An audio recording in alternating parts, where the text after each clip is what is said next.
They expected a late executive. Instead, a 9-year-old girl in red sneakers walked into the boardroom and quietly shattered everything they thought they knew about communication. With nothing but a backpack and a simple question, she exposed the silent gaps that had been tearing their company apart. Her words weren't rehearsed. They were raw, clear, and impossible to ignore. By the end of that meeting, she hadn't just filled in for her mother.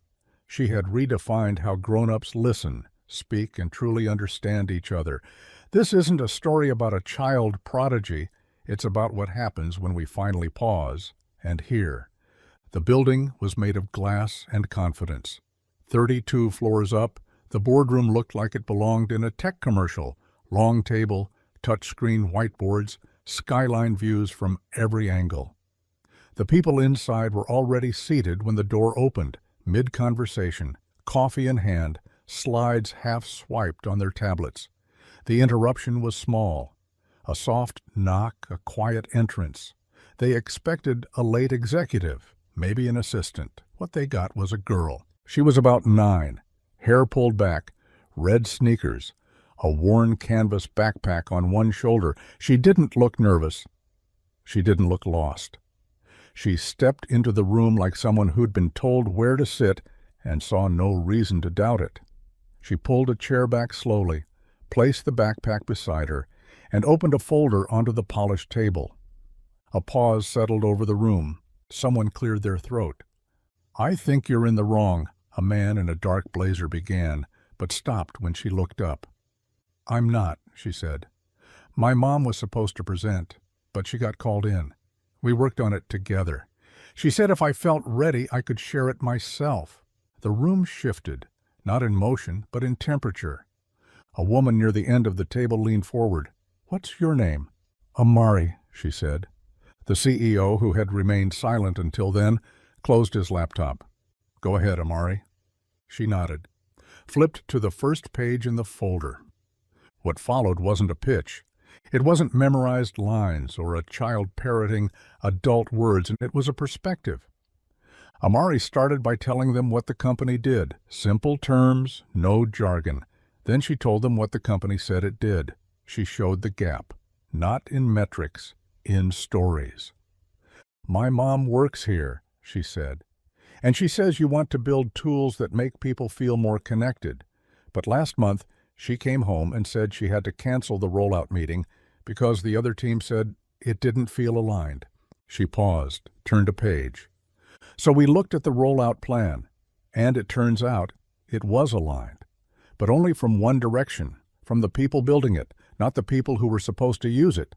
Someone scribbled something in a notepad. Amari continued, "So we talked about what it would take to actually match both sides, not just outcomes, language, expectations, time." She opened a laptop, small, stickers on the lid, and pulled up a simple graph.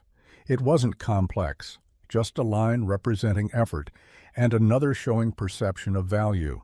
The gap was wide.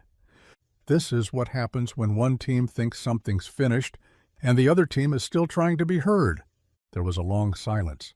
Then she added, "You don't need more alignment meetings. You need translation. You need someone in the middle who's not trying to finish the project, but trying to understand why both sides are frustrated." She paused. "My mom called that person a systems interpreter, so we built a template for that role." She handed out printed sheets, simple layouts that tracked decision moments, questions that hadn't been answered, language that didn't match. "This isn't a job, it's a function," she said. "Someone who says, 'Do you both mean the same thing by that word?' before it becomes a delay." The CEO took a sheet, looked at it, then said, "Where did you come up with this?" Amari blinked. "In the kitchen, while Mom was making spaghetti." The room exhaled. One of the VPs asked gently, "And what would this interpreter do on our current project?" Amari pointed to a note on her chart.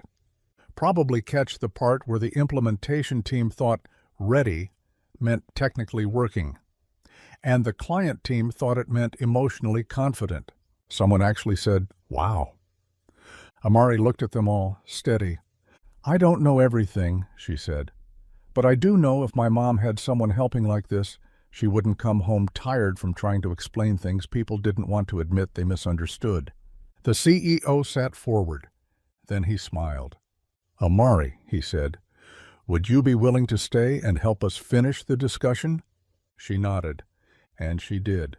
She listened as they debated, and when they got stuck, on language, on intent, she gently asked, "Do you think maybe you're both right?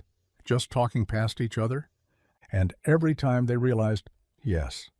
By the end of the meeting, no one remembered she wasn't supposed to be there. They only remembered that the company now had a new role.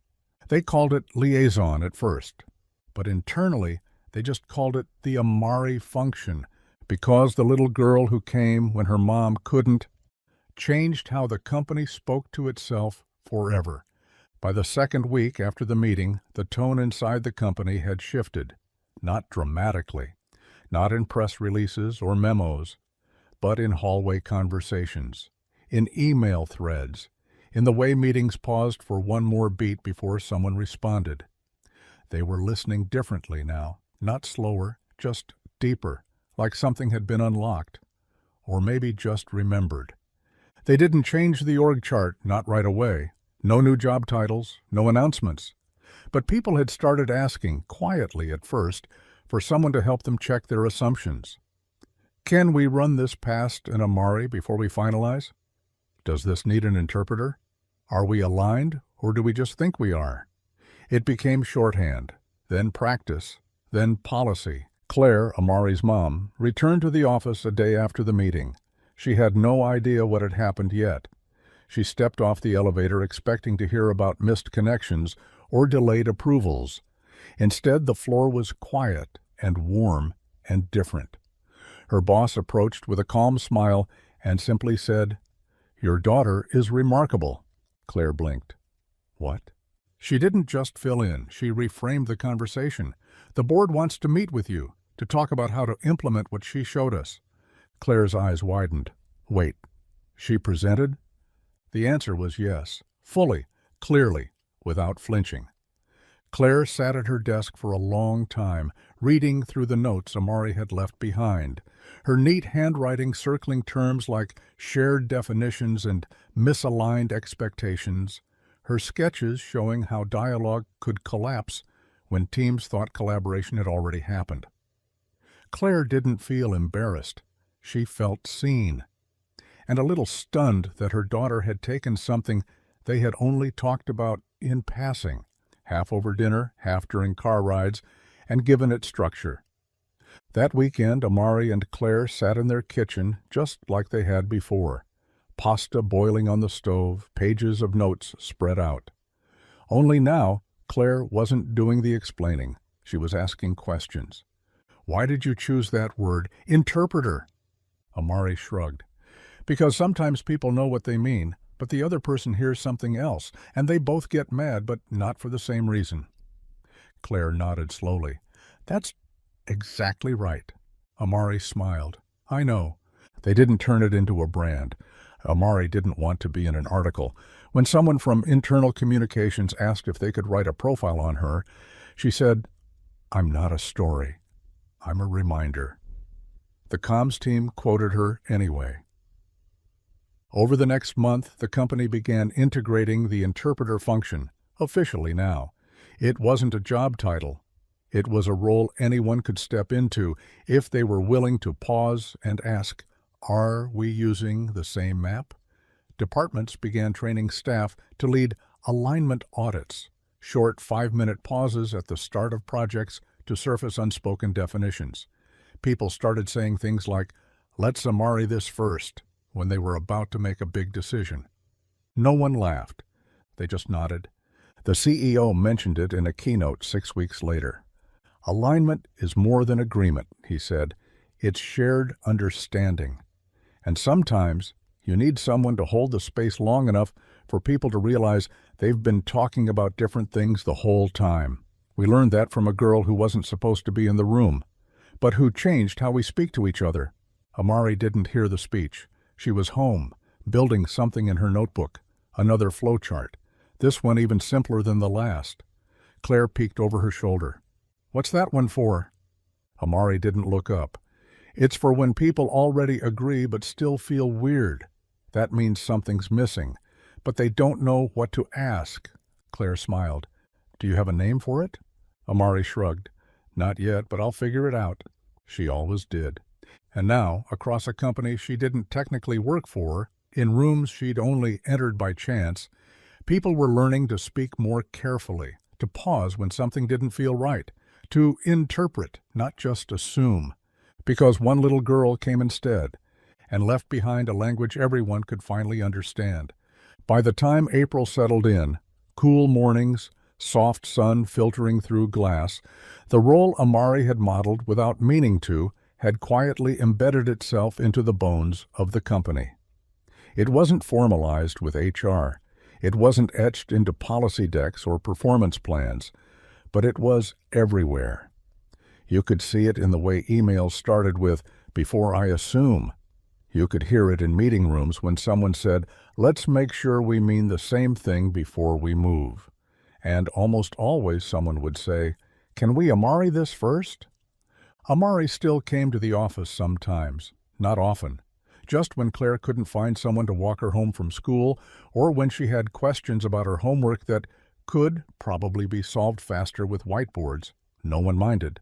In fact, there was always a quiet energy on the days she appeared, not fanfare, respect. Even the most senior team members didn't question it anymore. She belonged. Not because of what she'd said that first day, but because of how much had changed since then. Claire noticed it too, in herself, in her team. She'd stopped over-preparing for meetings, not because she didn't care, but because she didn't have to defend clarity anymore. The people around her had started prioritizing understanding over velocity. They still moved quickly, but now they did it without dragging all their assumptions behind them like tangled wires. One afternoon, Amari sat in the corner of a conference room, legs swinging from a swivel chair, sketching something while a product team reviewed a failed rollout. She wasn't paying attention to the slides, not exactly. She was listening to the tension. The kind where everyone says they agree, but no one feels aligned. When they paused to regroup, someone jokingly said, "Do we have an Amari in the room?" Without looking up, she said, "Yeah, you all think feedback means approval. That's why it didn't land." Silence. Then one of the managers said, "Say more?" Amari glanced at them.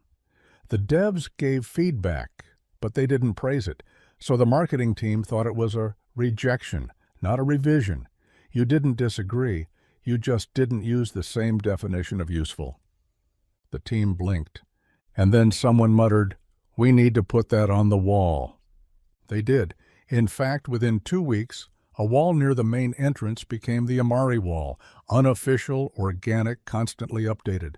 It wasn't quotes or rules. It was reminders, fragments, truths people had uncovered after realizing clarity wasn't just about the big decisions. It was in the margins, the handoffs, the moment someone walked away from a meeting, feeling off and didn't know why. Phrases started to appear. We weren't confused. We were unresolved. They heard the words, they didn't hear the weight. We aligned on outcome, not emotion. Amari read them every time she visited, never commented. But one day she added one of her own, written in her small, careful handwriting. Clarity is when everyone stops pretending to already understand. No one touched it. It stayed at the top of the wall. By summer, another company called Claire to ask if they could learn how to Amari. They didn't mean it sarcastically. They meant it sincerely. Claire asked Amari if she wanted to take a call with them. Amari asked what kind of snacks they had. They agreed. On the call, the team explained they were struggling with siloed communication, friction during rollout phases, feedback that never landed right. They asked Amari, "What's the first thing we should do?" She thought for a moment, then said, "Write down what you think your teammates are afraid to ask out loud, and then check if you're right." The team sat in stunned silence. Then, one by one, they began writing. Afterward, Claire asked Amari, "How did you know that would work?" Amari shrugged. Because most people don't know what they're missing until someone makes it okay to wonder. Claire nodded. And how do we make that okay? Amari smiled. We show them someone already did. She returned to her drawing. It was a diagram, looping lines with no starting point. At the center, a small square labeled assumption. Around it, question marks. She tapped one of the loops. This is where the real conversation begins. And it had. In dozens of rooms, across teams who used to mistake agreement for understanding, in places where silence used to signal success, conversations had started again. Because once, a girl showed up in her mom's place, and now no one began without first asking, do we mean the same thing? Are we ready to listen? Can we Amari this first?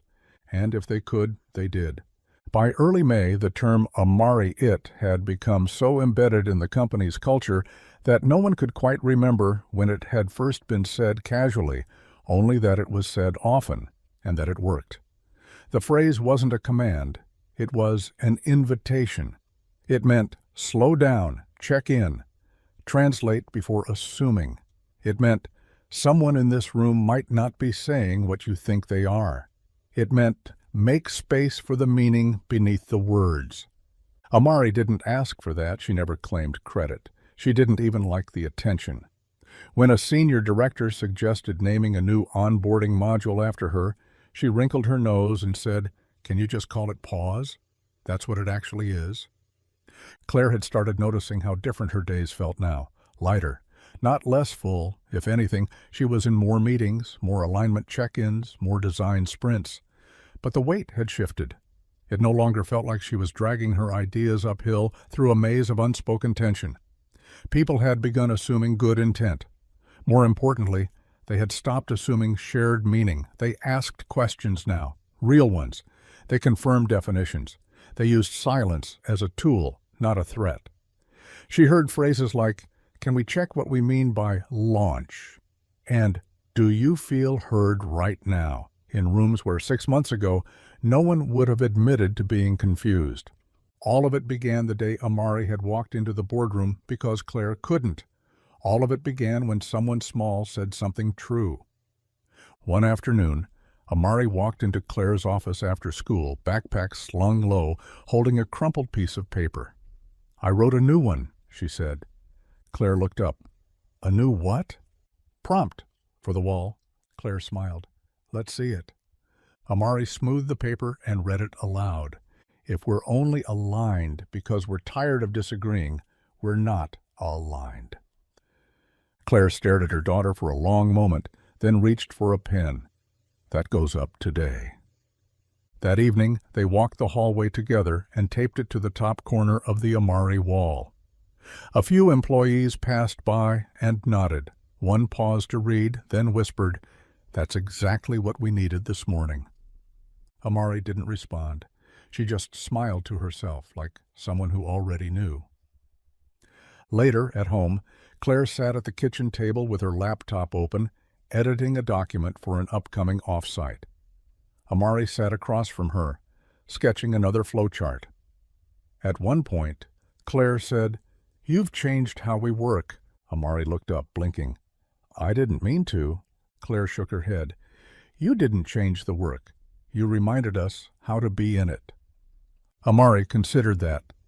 "I think people want to do things well. They just don't always know how to say, 'I don't get this,' without feeling dumb.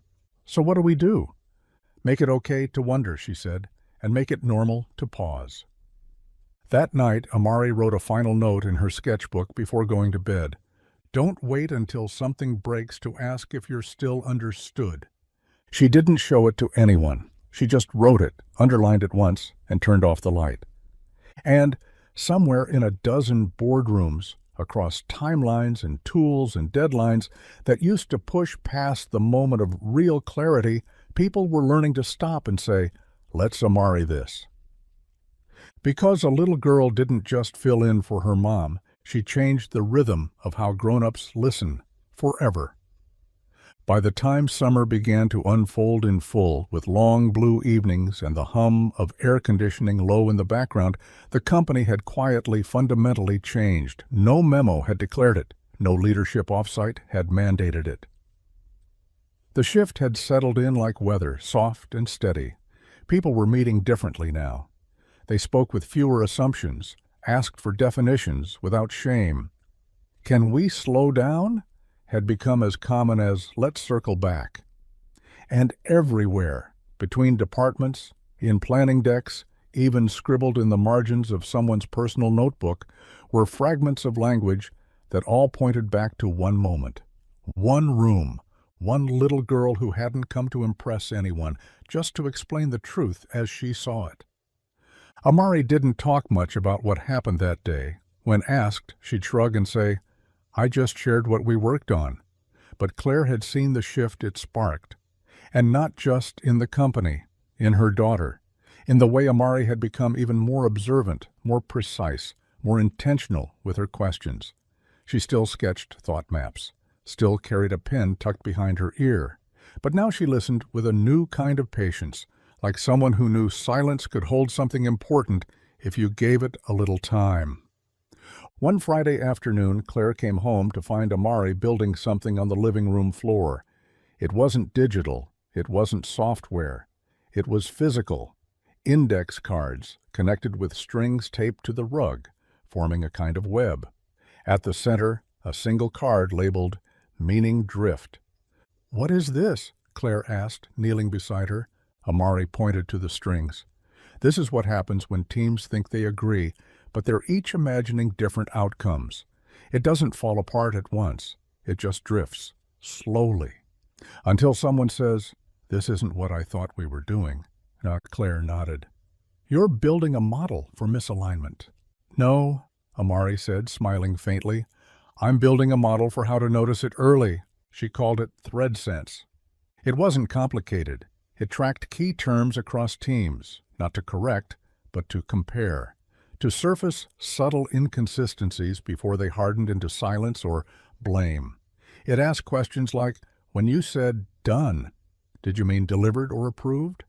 And is urgency coming from the customer or from discomfort?" It wasn't judgmental. It was curious. Claire watched her daughter tape down another card. "What made you start this?" Amari thought for a second. "A friend at school said she was upset because she did her part of the group project, but everyone else changed the plan without telling her. And then they said she didn't contribute." Claire winced. "What did you say?" "I told her she did," Amari said. "They just didn't build in time to compare maps." Claire sat back, quiet for a moment. And then she said, "We could use ThreadSense at work." Amari grinned. "I figured." Within a month, they tested the prototype inside the company. Not everywhere, just a few teams, a few meetings. It worked like a soft ping, raising its hand when people used the same word in slightly different ways. It didn't interrupt. It highlighted. It became the pause before the pause, a moment of shared checking. Before we move on, are we aligned on what we just decided? Do we mean the same thing when we say launch? Did anyone not speak yet who sees it differently? People didn't resist. They welcomed it. Some even started calling those questions Amari prompts. One team began each sprint with an Amari check. 5 minutes. No tools. Just everyone answering one question. What do you think success looks like this time? They hadn't missed a delivery since. One day, Claire asked her daughter, "What do you want people to remember about all this? If someone asks about you 5 years from now?" Amari didn't hesitate. "I don't want them to remember me," she said. "I want them to remember they can stop and ask each other what they mean before they start." Claire smiled. "And if they do?" "Then I'll know the room changed," Amari said. And it had. It started with a little girl in red sneakers and a quiet voice. It continued because what she brought into the room wasn't brilliance. It was clarity. And now, people everywhere were learning that the smartest thing you can do sometimes is ask someone to say what they meant, and really wait to hear it. By early June, the office had stopped bracing for friction. There were still deadlines. There were still surprises. But something had settled beneath the surface. A pattern, a tone, a habit of stopping just long enough to make sure everyone was still on the same map. People didn't always agree. But now they disagreed out loud, early, while they still had room to shift. The culture hadn't become perfect. It had become honest. And that had made all the difference. They called it the Amari effect, though never in front of her. Internally, the leadership team had added a new line to every kickoff agenda. Alignment check. It was a 5-minute ritual. Simple, quiet. One person would ask, "Do we think this means the same thing to everyone here?" And everyone knew what they were doing. They were making space. The kind of space Amari had taught them to hold without ever raising her voice. At home, Amari had started writing more than building. Notebooks stacked high on her dresser, titles written in pencil. Moments we rushed, what they almost meant, when silence could have been a question. She wasn't building another tool, at least not yet. She was watching again, listening, paying attention to the edges of conversations, the parts where people nodded even though their eyebrows said they didn't understand. Claire asked her one night if she was tired. "No," Amari said, "just quieter." "You've always been quiet." "Not like this." Claire didn't ask what that meant. She had a feeling it was the kind of answer that arrived slowly. That week, a junior product designer asked to shadow Claire. During their walk between meetings, she said, "How do you keep the team from spiraling, even when projects fall behind?" Claire smiled. "We stop pretending alignment is permanent." She gestured to a note card pinned to her office wall. Amari had written it 6 months earlier. "Alignment expires faster than we admit. Pause anyway." The designer nodded. "We should print that on mugs." Claire laughed. "Ask Amari." She wouldn't say yes. She'd ask why first. And that's what made her different. By the middle of the month, 2 other companies had reached out to Claire, asking not for a demo but for a framework. "How did your culture shift?" they asked. "Was it a new leader? A training program?" Claire said no. It was a moment. A disruption so gentle and honest that people remembered it more for what it made them notice than for what was said. She didn't send them a deck. She sent them 5 questions Amari had written in the margin of a planner. Are we solving the problem or rephrasing it? Does this person know we heard them, or do they think we agreed? Is this meeting about the decision or the fear underneath it? What would we say if we weren't trying to sound smart? Who left this room quieter than they entered? Each question was soft. Each question made people pause. Each question opened a door. That Friday, Amari joined Claire at the office again. It had been a while. She wasn't there for a meeting, just to visit. She walked the halls with a quiet familiarity. People smiled. No one made a fuss. In the break room, someone had taped up a whiteboard with the heading, "Amari Moments." Beneath it, anonymous post-its, little reflections from the week. I asked someone what they meant instead of assuming. They said, "Thank you." I realized I was pushing because I was nervous.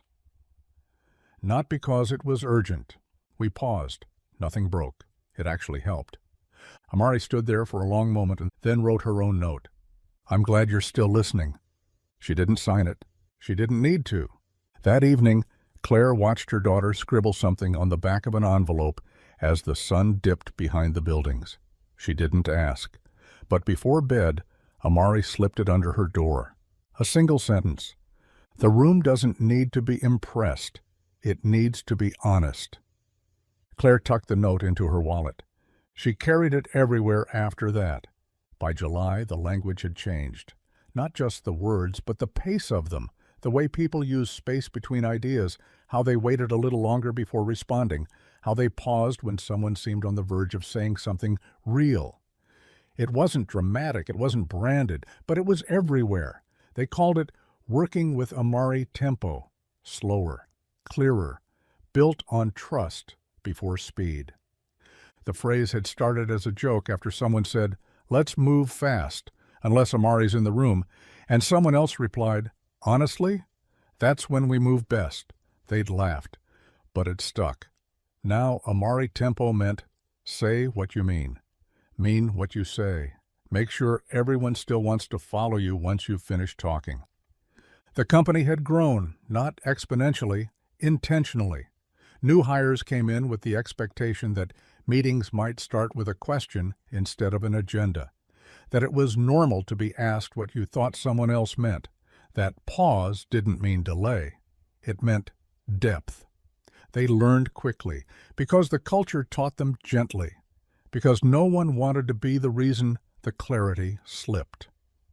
Claire watched all of this unfold with a quiet pride that she never voiced, not because she didn't feel it, but because she knew Amari wouldn't want it said too loudly. Amari still came to the office sometimes, never to present, just to observe. She liked watching how the systems ran without her, and when someone asked for her opinion, she always asked one thing first. What do you think I might notice that you missed?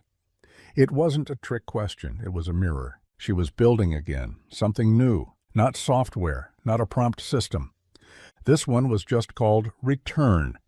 It was a protocol, handwritten in her notebook first, then slowly prototyped in a simple shared document.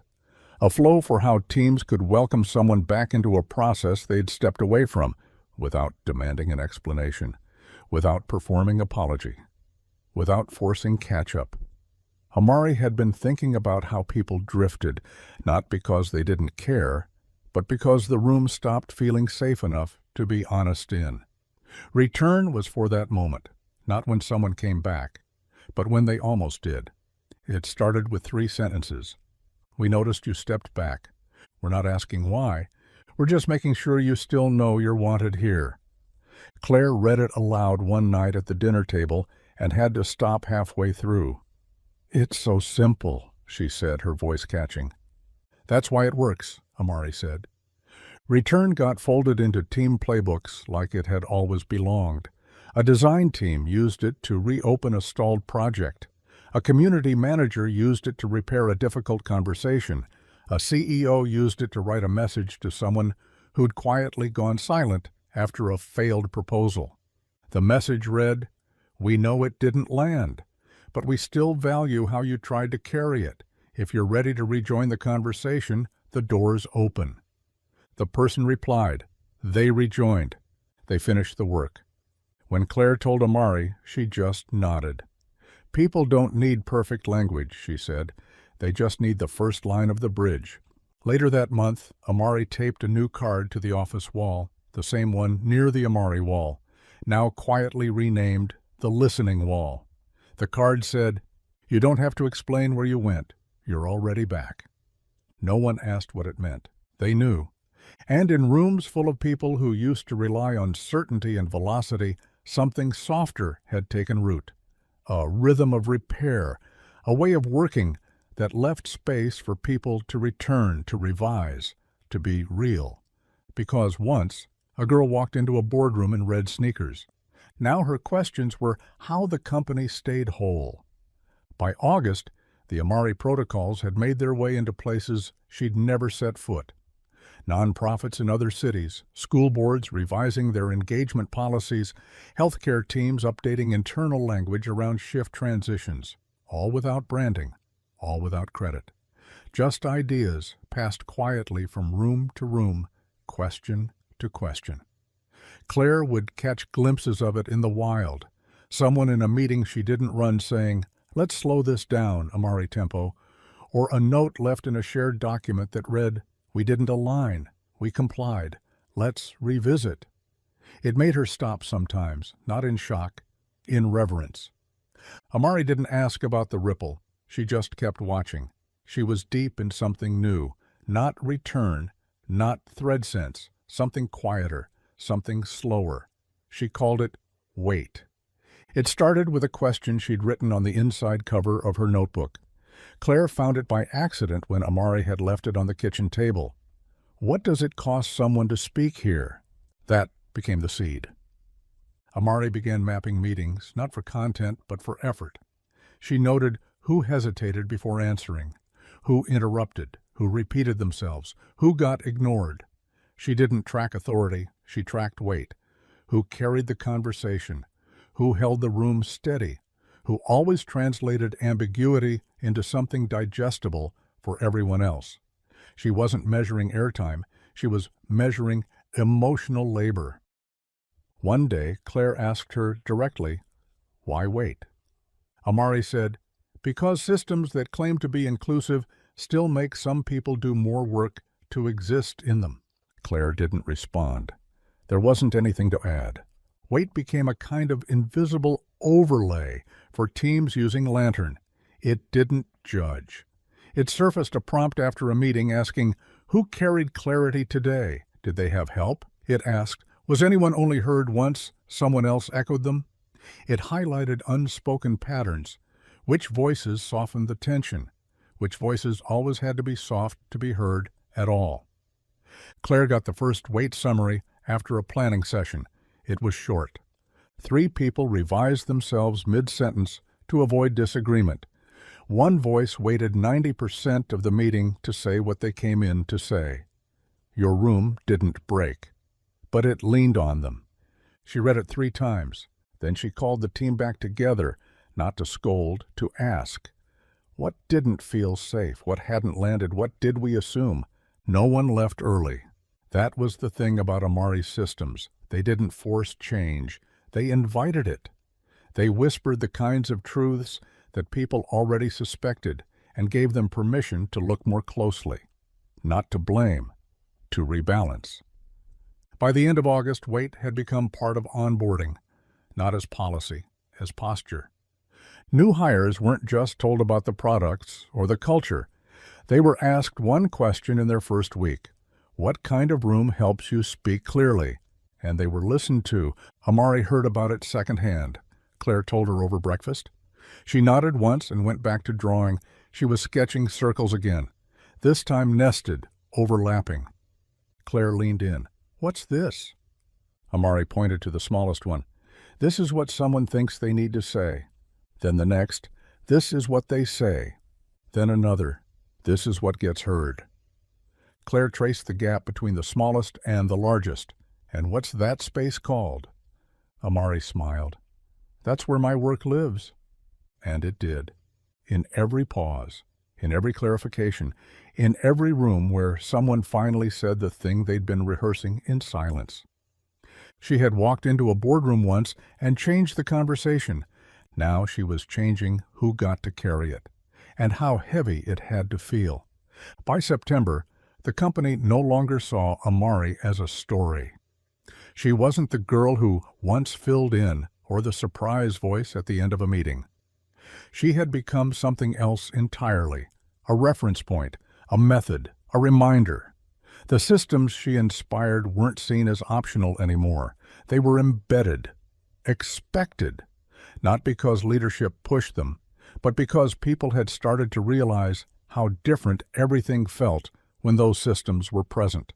Lighter, safer, realer. Weight, in particular, had changed the texture of how people spoke. You could feel it in meetings. When someone paused after speaking, people waited, really waited, not with the eagerness to reply, but with the willingness to understand. In the past, hesitation had meant weakness. Now, it often meant depth. People had learned that rushing over someone's quiet meant losing something valuable. They had learned that the most expensive silence is the one that hides fatigue.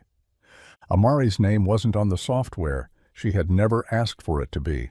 But in every release note, every updated policy, every change in rhythm, her fingerprints were there.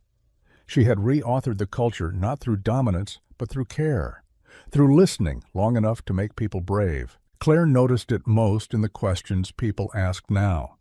They didn't ask, "What's our goal?" anymore. They asked, "What do we want this to feel like for the people who carry it?" When someone presented an update, they didn't just show results. They explained effort. They traced the weight. Who translated this? Who made it easy for the rest of us? Who softened the feedback before delivering it?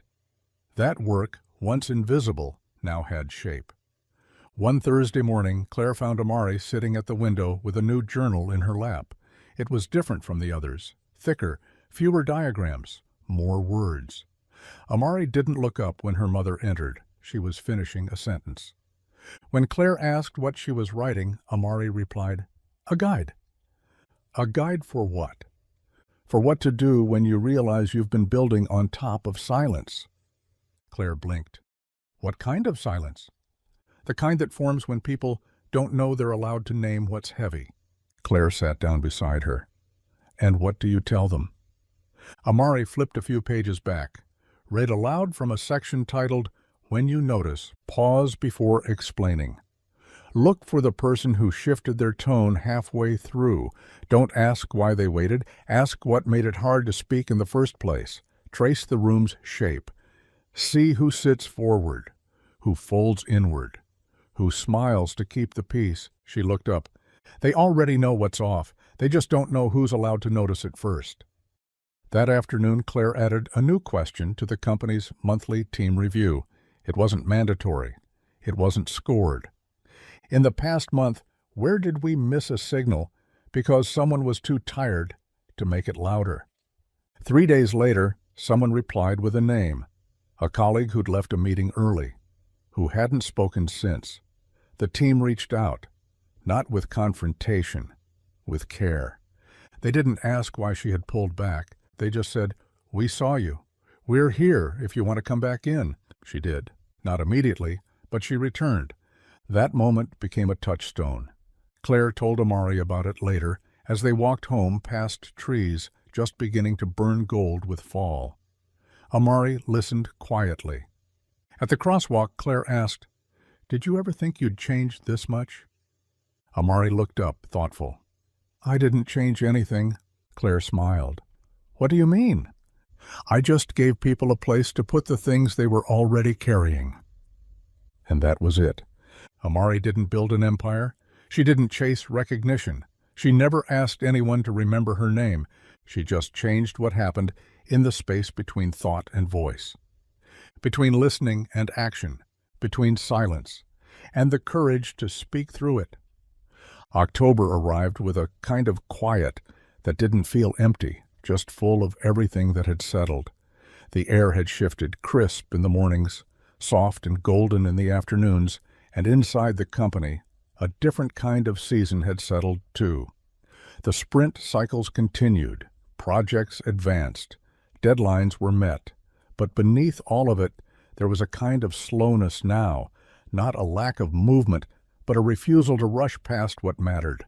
Claire could feel it in every room she stepped into. Conversations held longer pauses. People asked real questions before making fast decisions. "Is this clear?" had been replaced by, "Is this still true for everyone?"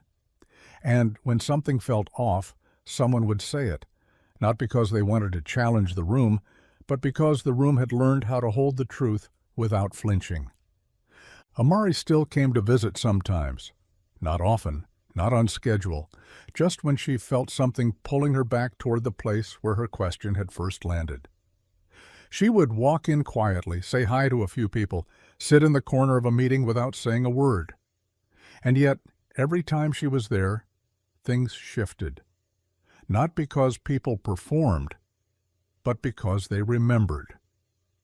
One afternoon, Claire found her daughter sitting at the far end of the building's quiet lounge, legs folded under her, laptop open but untouched, eyes staring through the window at a sky going gray. A notebook sat open beside her, a fresh page filled with short phrases, half-formed thoughts. Claire sat down beside her. "You're writing again?" Amari nodded. "I think I'm trying to catch the next part." "What next part?" "The one after they realize they've been working better." Claire tilted her head. "You mean when they notice the change?" "No," Amari said. "When they stop needing to name it." She paused. "It's like, at first they said, 'We're working in Amari tempo.' Now they just pause. At first they said, 'Let's Amari this.' Now they just ask better questions. I don't need them to say my name anymore. I just want to make sure they don't forget how to listen." Claire let the silence sit for a moment, then asked, "So what are you building?" Amari flipped her notebook closed. Nothing yet. I think the next thing isn't a tool. Claire waited. It's a reminder, Amari said, for when the space starts to tighten again, because it will. Systems drift, people forget, pressure speeds things up, and when that happens, they'll start to mishear again. I want to give them something to come back to. That week, she drafted something she called the first 5 minutes. It wasn't a program, it wasn't even formal. It was a practice. A way to begin every important meeting, decision, or discussion with 5 minutes of shared space. Not to clarify goals or expectations, but to name weight. To ask, what are you holding? What are you bringing into this room that might shape how you hear things today? What do you need to leave outside this door just for a while so you can be present? She shared it with Claire first. Claire tried it with her team. It changed the meeting, not the outcome, but the atmosphere. People spoke slower. They offered more context. A teammate who'd been tense for days admitted she was carrying stress from something unrelated, but it was coloring everything. Another asked if they could reframe the deadline after realizing no one had actually said it out loud. The 5 minutes didn't take long, but they cleared space. Afterward, someone said, "That felt like the first time we were in the same room," Claire told Amari. Amari just smiled. That's the beginning of the real meeting. By the end of the month, first 5 minutes had quietly traveled. Other teams adopted it, not because they were told to, but because someone tried it and others noticed the difference. It became its own kind of rhythm. 5 minutes before decisions, 5 minutes before reviews, 5 minutes before conflict resolution, not to avoid tension, to arrive in it, together. Amari started a small guide, half a page written in lowercase letters, titled How to Begin Without Losing Each Other. At the top, every room begins before anyone speaks. At the bottom, leave space for someone to catch their breath. Claire read it, then reread it, then printed it and placed it at the center of every agenda she wrote for the next 2 weeks. By Halloween, no one remembered the last time a meeting felt like a race, because now they had learned to arrive differently, not just faster, but fuller. And all of it began with a girl who once stepped into a boardroom in her mother's place, not to prove herself, but to ask a better question. And now, without raising her voice, she had changed how people enter the room at all. By November, no one asked why meetings began with silence. They expected it now, the first 5 minutes set aside, not for agendas or updates, but for presence. Chairs pulled in, laptops closed, a pause. Sometimes it lasted only a moment. Sometimes it became the meeting. But whatever shape it took, people had stopped treating it like lost time. They knew what it did. It gave everyone a chance to arrive as themselves, not just their role. And that made everything afterward more honest. Claire watched this new ritual unfold with something deeper than pride. It was a kind of awe, not because of how powerful the shift was, but how gentle. No one had been told to change, no training sessions, no mandates, just a different rhythm. One question at the right time, a culture shaped from inside the conversation, not above it. Amari never called it leadership, but that's what it was. She'd been spending more time writing again, quietly, in corners, with a pen instead of a keyboard. Her latest notebook was almost full, pages covered in notes about context, weight, hesitation. She wasn't logging data, she was listening. Claire once asked her what she was trying to find. Amari had looked up from the page and said, "The moment someone almost speaks." She was building something new, too, still only sketches. She hadn't named it yet. Claire could see what it might become. Not a tool, not even a system, a practice. A way for teams to recognize when someone was carrying something unsaid. Amari called them glances, not in the literal sense, but in energy. A glance toward the edge of participation. A sudden pause, a rephrased sentence. She said, "Most people don't interrupt out loud. They interrupt themselves." And that's where she wanted to work next.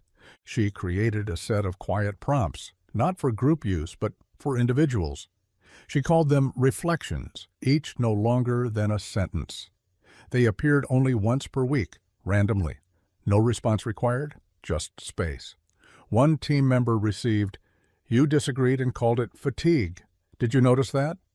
Another, "You waited for someone else to ask. What would have happened if you had?" The prompts weren't always comfortable, but they weren't harsh. They were kind, honest. And over time, they started to reshape the tone of everything. Not louder, just clearer. Claire watched as even senior leaders began holding more space. When someone spoke, others gave them room to finish. When disagreement surfaced, it was met with curiosity instead of defensiveness. One executive sent Amari a note, short and quiet. "You didn't teach us how to talk. You taught us how to listen so people feel safe enough to say what they actually mean." She printed it, folded it, and tucked it into the back of her notebook. And then she kept building. Not bigger, just deeper. One evening, as the first frost clung to the window and the apartment glowed warm from the inside out, Amari sat with Claire at the table. Tea steaming between them. Claire asked, "Do you ever miss the way it used to be, when this was just something we talked about at dinner?" Amari shook her head. "No, because they needed it more than we knew." "They?" "Everyone who's ever been talked over and called quiet. Everyone who didn't know if their first sentence would be the one that got heard. Everyone who translated the room before they spoke." Claire looked at her daughter, not older exactly, but more rooted, more steady. "And now?" she asked. Amari smiled. "Now they don't have to explain why they hesitated. Now the room notices." And it did. Not because someone told it to, because a girl walked into it once and made everyone wonder what they'd missed the last time they didn't pause. Now they paused and listened and stayed. By December, the culture wasn't just different, it was recognizable. You could feel it the moment you entered the building, in the quiet before meetings, in the steady cadence of conversation, in how often people asked, "What do you mean by that?" Not as a challenge, but as a bridge. It was in the way no one raced to be first to speak, and in how easily someone could say, "Can we go back a step?" without the room tensing. It was in the air, soft but unmistakable. Not policy, not process, pattern, ritual, language that had changed shape without permission, because it had needed to. Amari didn't come to the office much anymore. She didn't need to. The work had grown beyond her presence. Her ideas had become habits, and her questions had become the kind others asked each other long after she left the room. But Claire still saw the new notebooks stacking up in Amari's room, still heard her pencil tapping against the desk, still watched her listening more than she spoke, catching the shift in energy between the words, writing notes in margins about how people build trust with nothing more than a pause and a nod. She was watching something new. Claire noticed it one night when she saw a fresh diagram forming in Amari's sketchpad. Concentric circles, each marked with a single word: say, listen, understand, hold, return. Amari was tracking the full arc of a moment, not just communication, continuity, the way people relate to each other over time, across disagreements, under pressure. She wasn't building a system this time. She was mapping how clarity behaves. "What's this one called?" Claire asked. Amari didn't answer right away. Then she said, "Maybe nothing?" "Nothing. I don't want to name it yet. If I name it, they'll start asking how to use it. But it's not ready to be used. It's supposed to be noticed first." Claire nodded slowly. "So you're building something that watches before it helps?" "I'm building something that notices when we stop meaning what we say." That week, Claire added a new note to her end-of-year report, a line she borrowed straight from Amari's wall of phrases. "We didn't lose trust. We just forgot to check if it was still with us." It landed. More than she expected. One department asked to use it as the title of their 2024 kickoff, Another asked if Amari would consider speaking again, just for a small internal circle. Amari said no. She didn't need to speak. The room had already started asking better questions. Instead, she created a small deck of cards over winter break. Plain white, no branding, each one with a single sentence written in lowercase. She titled it "When the Room Forgets." It wasn't for distribution. She printed only 50 sets, each sent one by one to the people who had written to her throughout the year. The quiet ones, the hesitant ones, the ones who had said, "I knew something was off, but I didn't know how to ask." A few of the cards read, "Your silence was not a failure. You translated for the room. Who translated for you? They moved on, but you stayed honest. Try again. It's safer now." Claire received a set too. She didn't ask why. She just opened the box, held the cards in her hand, and felt something ease in her chest. Because she remembered vividly the first time Amari walked into the boardroom in her place, how small she'd looked, how big her questions had been, and how gently she'd spoken the truth no one else had slowed down long enough to say. Now the company didn't begin meetings without pausing first. They didn't make decisions without checking what wasn't being said. They didn't forget the cost of pretending to be aligned. They'd learned to notice, because a little girl once came instead and stayed, not with presence, with permission for everyone else to be real too. By the last week of December, the building was quiet in a different way. Not because it was empty, but because everyone inside had learned how to move with more care. Even as year-end deadlines crept in and final reports loomed, the energy was less frantic, more deliberate. Conversations still happened. Decisions still got made. But the cadence had changed.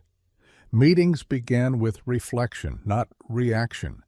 Questions were shorter but heavier. Teams didn't just ask what went wrong, they asked when it started to drift and who caught it first. More often than not, someone did, and that, they all agreed, was the real success. Claire spent those final days of the year cleaning out a few old files, organizing documents, rereading notes from months ago. She found a folder labeled Transition Templates, Drafts, full of abandoned frameworks she'd once built to help teams handle difficult change. She flipped through a few, then stopped, smiling. They were full of language that no longer applied. Back then, she'd tried to build structure to manage misalignment. Now, they had something better, prevention. Amari hadn't built a conflict system. She'd built a culture of curiosity. And that had changed everything. Amari was in her room that morning, not working, just sitting by the window, tracing her finger along the condensation on the glass. Her notebook lay closed beside her. She wasn't drawing. She was thinking. Claire brought her tea and sat nearby. "You've been quiet lately," she said gently. Amari nodded. "The rooms are quiet now, too." Claire tilted her head. "You mean the company?" "I mean everywhere. I think people are trying not to rush into the new year like it's a restart. I think they're finally asking if what they built this year is something they want to keep building." Claire sipped her tea. "And what do you want to keep?" Amari didn't answer right away. Then, softly, "The pauses." Claire smiled. "That's where it always started." Later that day, Amari walked into the office for the last time that year. No meetings scheduled. No agenda. She just wanted to sit in the room again, the one where she'd first spoken, first offered what she saw, first changed something she didn't even know had a name. She walked past the listening wall. It was bigger now, expanded, still full of notes, but most of them now weren't questions. They were affirmations, not performative, just grateful, just honest. "We named it before it broke. I said something I never thought I could say. They didn't agree, but they stayed. We paused, and it was enough." Amari added one more, a small card in her now familiar print. "You don't need to be louder to be heard." She didn't stay long, just long enough to know the room still held what she'd planted. That night, back at home, she curled up on the couch with a blanket and her journal and began writing the first lines of something new. Claire didn't ask what it was. She knew better. Some things needed to bloom slowly. But before bed, Amari handed her a single sentence written on a sticky note. "Start next year from wherever you are. Just promise you'll mean it." Claire stuck it on the fridge. She didn't need a strategy. She had a compass. And the girl who gave it to her had taught a whole company, quietly, patiently, without ever demanding the mic, how to find their way back to meaning again. One pause at a time, one question at a time. One little girl who came instead, and stayed. January arrived with soft skies and bare branches, and in its quiet beginning, the whole company seemed to inhale at once, slowly, intentionally. There was no big reset, no declarations of reinvention, no new year, new plan. They didn't need one, because what had been built over the last year wasn't a policy. It was a posture, a way of paying attention. And it didn't reset. It carried forward. Claire walked into her first meeting of the year and saw it right away. The agenda was still structured, still clear. But it started the way they always started now, with space. Someone read a question from a card before anything else. What's the part of last year you don't want to lose in the rush forward? The room stilled, then someone answered, then another. By the time they started the actual discussion, they were already aligned, not on strategy, but on tone. The difference was everything. Amari stayed home that day. She didn't need to be in the room anymore. She knew it would hold. Instead, she was on the living room floor, pages spread around her like a quiet constellation. She was building again, something small, something gentle, not a tool, not even a framework. She called it drift notes. It wasn't meant to track action. It was meant to track quiet disconnection, a way for people to write down the things they were starting to pull back from, not because they wanted to quit, but because they weren't sure they were still seen. Each note had a date, a sentence, and a single prompt at the bottom. Would it change anything if someone noticed this? Amari didn't design drift notes for systems. She designed them for individuals, for people to write to themselves, and maybe eventually to hand to someone else, not to accuse, just to reveal. Because sometimes what disappears in a workplace isn't the project or the timeline. It's the part of someone that believed they were still being invited in. Claire read a draft and felt her chest tighten. "You think people will actually fill these out?" she asked. Amari nodded. "If the room is ready to receive them." She worked with Claire's team to create a pilot, not public. Just a small set of drift notes placed gently in a basket near the coffee bar. No instructions, no rollout announcement, just a quiet presence. Within a week, they'd received 17. Some were signed, most weren't. All of them pointed to something worth catching. I stopped contributing in brainstorms when the new process went live. I rephrased 3 of my own ideas last month to sound less risky. I'm doing fine, but I miss feeling proud. They didn't analyze the notes. They read them, and then, one by one, they followed up, with care, with conversation, with course correction. Amari didn't attend the follow-ups. She didn't need to. She added one more note to the collection herself, folded, unlabeled. Claire found it while helping to sort. It said, "You didn't do anything wrong. They just forgot how to see you. Let's fix that together." Claire read it 3 times before tucking it into her pocket. That night she asked Amari, "Are you ever going to stop building things like this?" Amari thought for a long moment, then said, "Only when rooms stop forgetting how much people are carrying." And they hadn't stopped yet. But thanks to her, they were remembering, one pause, one prompt, one gentle truth at a time.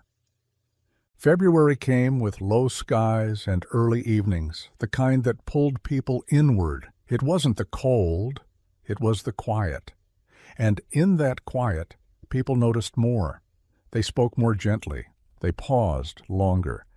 Not because the work was slower, but because they had finally learned how to carry it without dropping each other.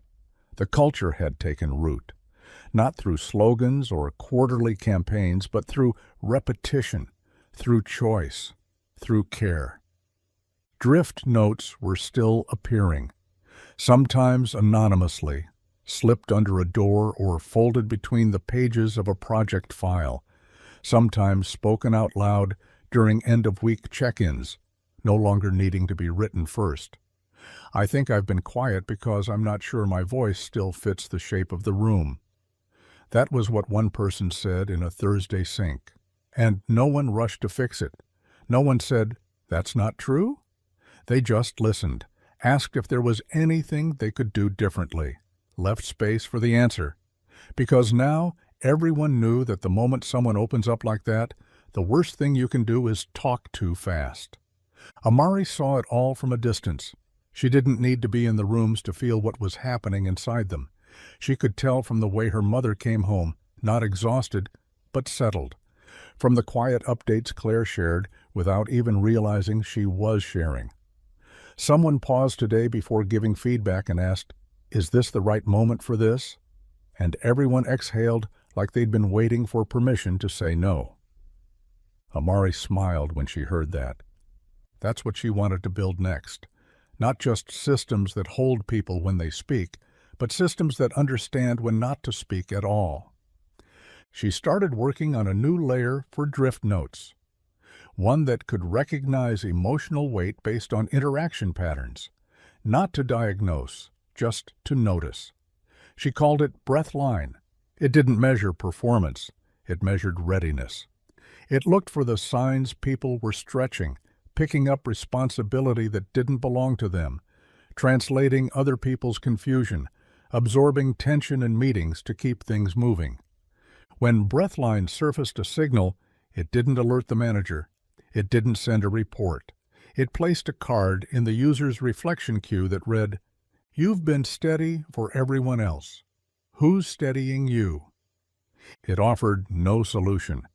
But in pilot tests, 62% of people who received the prompt brought it up in a team check-in, not to ask for help, just to name that they were at capacity.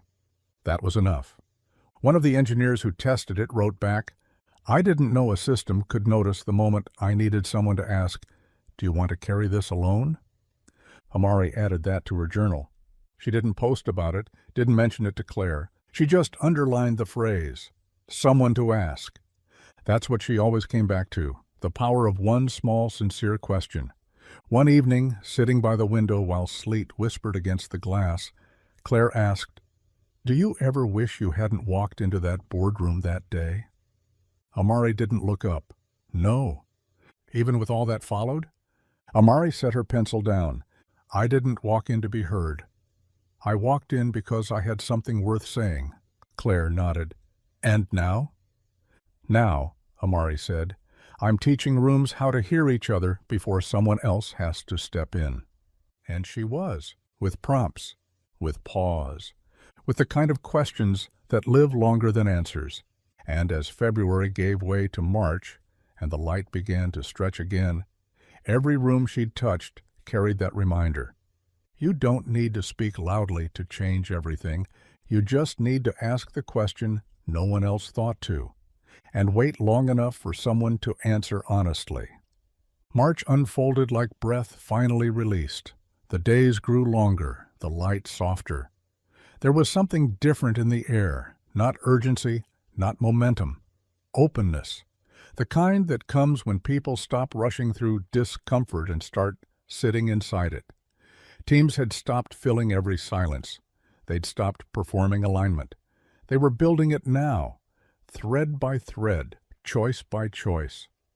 Claire noticed it in the smallest places, in the way someone circled back after a meeting just to check if they'd landed their point, in the way team leads left room in agendas for the question, "What feels unclear?" even if we're pretending it isn't. Drift notes were still being used, still folded, still read, but now they were being named in real time, too.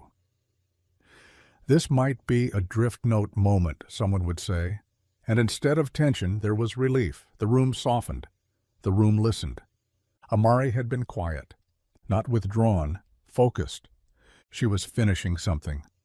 For weeks, she had been working late into the night, curled under a blanket, laptop light glowing in the corner of her room, stacks of pages beside her, labeled only with single-word titles: pause, exit, return, wait, witness. She wasn't building a new tool. She was curating a map. Not a guide for solving systems, but for recognizing the moments when systems forget their people. She called it the Quiet Atlas.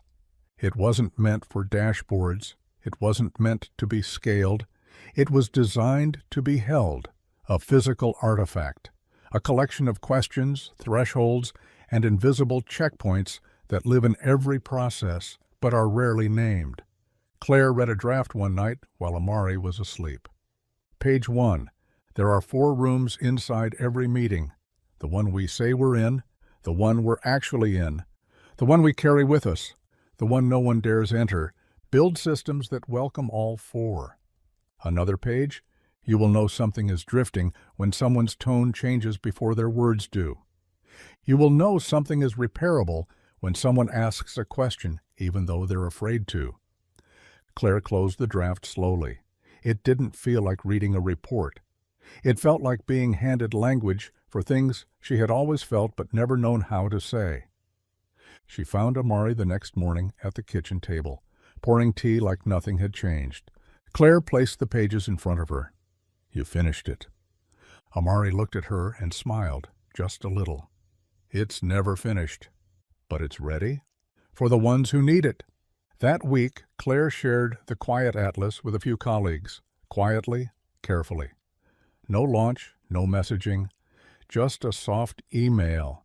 This helped me listen differently. Maybe it will help you too. One person printed it and put it on their desk. Another brought it to a team retreat, reading passages aloud before their first big strategy session. Someone else laminated a single quote from the final page and taped it above their screen. You don't need to be certain to be right. You just need to stay in the room long enough to mean what you say. By the end of March, there were no big announcements. But people stayed in meetings a little longer. They followed up more softly. They asked, "What did we almost miss here?" And someone always answered, "Because a little girl once sat in her mother's place." And now, years later, she had rewritten how rooms hold what matters. Not with volume, but with memory.